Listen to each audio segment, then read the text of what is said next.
Welcome guys, and in this video I'm going to show you how I can fix a Solar 3 only one side not working.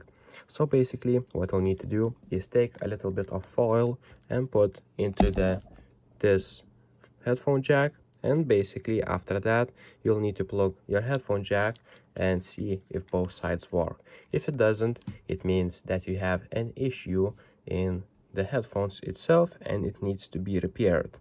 The other fix and solution you can try is by turning the headphones off and then basically holding the power button.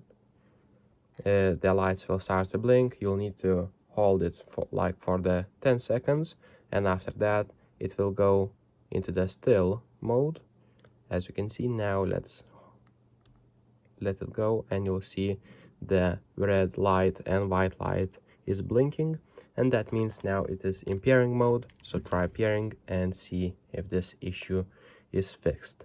And if it doesn't, you will need to see and repair these headphones. So that's pretty much it, guys. If this video was helpful, please make sure to subscribe to Guide to Everything, comment down below for the algorithm, and see you in the next one.